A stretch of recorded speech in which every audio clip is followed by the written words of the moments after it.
7 अगस्त को राहुल गांधी ने उसे एटम बॉम्ब सबूत कहा। 100,000 से अधिक वोट खो गए हैं। क्या यह आंदोलन केवल एक क्षणिक प्रतिक्रिया है या यह लंबे समय तक चलने वाले बदलाव की शुरुआत है? भारत अगस्त 2025 उसके अंतिम सामान्य चुनाव की अखंडता को लेकर एक तूफान खड़ा हो रहा है। विपक्ष के नेता राहुल गांधी भाजपा और चुनाव आयोग पर महादेवपुरा में मतदान चोरी का आरोप लगा रहे हैं। इस टकराव को किसने शुरू किया और मोदी इस अनफोल्डिंग नाटक में कहां आते हैं? राहुल गांधी का आरोप है कि चुनाव आयोग ने भाजपा के साथ मिलकर चुनावी प्रक्रिया को प्रभावित किया है। प्रदर्शनकारियों की आवाजें गूंज रही हैं और वे सवाल कर रहे हैं, क्या आज़ादी की यह लड़ाई नई पीढ़ी को एकजुट कर पाएगी? लोग अपनी आवाज़ उठाने के लिए सड़कों पर उतर आए हैं और हर तरफ गुस्सा और निराशा का माहौल है। क्या नरेंद्र मोदी इस संकट से उबर पाएंगे या यह चुनावी इतिहास में एक नई अध्याय की शुरुआत होगी? स्थानीय कार्यकर्ताओं की आवाज़ें गूंज रही हैं जो अपने समुदाय के लोगों के लिए न्याय की मांग कर रहे हैं। यह आंदोलन केवल एक चुनावी विवाद नहीं है बल्कि भारतीय लोकतंत्र के भविष्य की लड़ाई है। युवा कार्यकर्ता अपनी पीढ़ी को मतदान के महत्व के बारे में जागरूक कर रहे हैं। उनकी आंखों में उम्मीद और संघर्ष की चमक है। क्या यह नई पीढ़ी लोकतंत्र को पुनर्जीवित कर पाएगी या हमें अंधेरे भविष्य का सामना करना पड़ेगा? 7 अगस्त को राहुल गांधी ने उसे एटम बॉम्ब सबूत कहा। महादेवपुरा निर्वाचन क्षेत्र के मतदाता सूची में कथित रूप से धोखाधड़ी वाले प्रविष्टियां 100,000 से अधिक वोट खो गए हैं। नकली पते, डुप्लीकेट पंजीकरण, थोक प्रविष्टियां, अवैध तस्वीरें और बहुत कुछ। उन्होंने चुनाव आयोग की अपनी वेबसाइट से आंकड़ों का संदर्भ दिया और आयोग से एक लिखित हलफनामा की मांग की। राहुल गांधी ने प्रेस कॉन्फ्रेंस में दर्शाई गई ग्राफ पर अंगुली रखते हुए मतदाता धांधलियों की व्याख्या करते हुए अपनी बात को स्पष्ट किया, जबकि दर्शकों के सदस्यों ने नोट्स बनाए और अपने स्मार्टफोनों पर क्षण को कैद किया जिस पर वे स्पष्ट रूप से अत्यंत ध्यानपूर्वक थे। बड़े स्क्रीन पर धोखाधड़ी वाले प्रविष्टियों के आंकड़े प्रदर्शित होते हैं जिसमें उज्ज्वल रंगों और बोल्ड लेटरिंग के साथ प्रमुख मुद्दों को उजागर किया गया।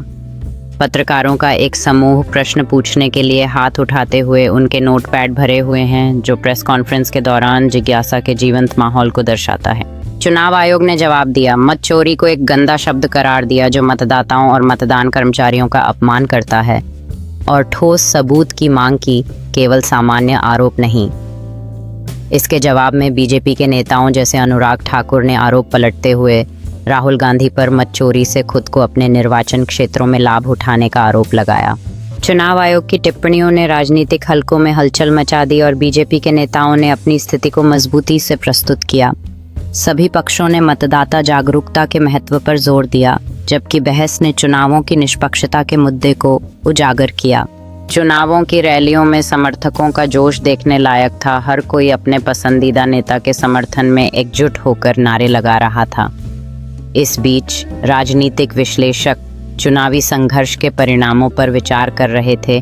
यह जानने की कोशिश कर रहे थे कि भविष्य में ये किस दिशा में जा सकता है।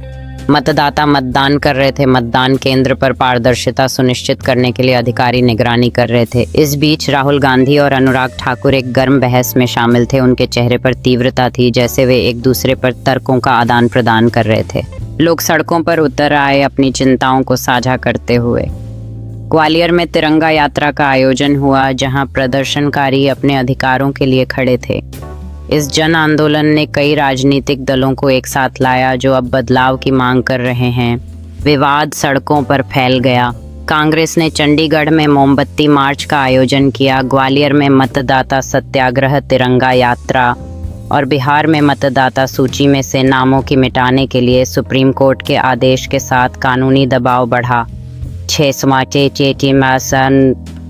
5 मिलियन नाम विशेष गहन पुनरीक्षण अभ्यास से हटाए गए। यह मुद्दा विपक्ष को एकजुट करता है और संस्थागत अखंडता को लेकर चिंता बढ़ाता है। चंडीगढ़ की सड़कों पर एक युवा लड़की नेतृत्व कर रही है। उसके हाथ में एक तख्ती है जो उसने गर्व से उठाई हुई है। ग्वालियर में लोग एकजुट होकर चुनावी पारदर्शिता की मांग कर रहे हैं जो सभी को जोड़ता है। ये आंदोलन नई पीढ़ी की आवाज़ बन गया है जो बदलाव की ओर अग्रसर है। इसका मूल कारण चुनावी वैधता के लिए एक संघर्ष है। राहुल गांधी कहते हैं कि लोकतंत्र स्वयं दांव पर है। एक व्यक्ति एक वोट में नागरिकों के विश्वास का समर्थन करते हुए आंदोलन और संभावित कानूनी रास्तों के साथ। इस बीच निर्वाचन आयोग का दावा है कि उसने दशकों से पारदर्शिता बनाए रखी है। जैसे जैसे विरोध जारी है और अदालत के आदेश बढ़ते जा रहे हैं, देश यह देख रहा है कि क्या ठोस सबूत सामने आएंगे या राजनीतिक नुकसान पहले ही उत्पन्न हो चुका है। इस समय देश की नज़रें अदालतों पर हैं, जहां निर्णय लोकतंत्र के भविष्य को प्रभावित कर सकते हैं। जैसे जैसे राजनीतिक दल अपनी स्थिति स्पष्ट करते हैं, आम जनता को यह समझना होगा कि उनकी आवाज़ महत्वपूर्ण है। क्या ये कानूनी लड़ाइयाँ केवल दृष्टि की बात होंगी या वे वास्तव में चुनावी प्रणाली में सुधार लाएंगी? एक ओर राहुल गांधी अपनी बात रखते हैं और मतदाताओं को संगठित करने का आह्वान करते हैं, जबकि दूसरी ओर निर्वाचन आयोग अपनी पारदर्शिता के दावों को दोहराता है। यह एक महत्वपूर्ण मोड़ है जहां नागरिकों की व्यस्तता लोकतंत्र के भविष्य को आकार देगी।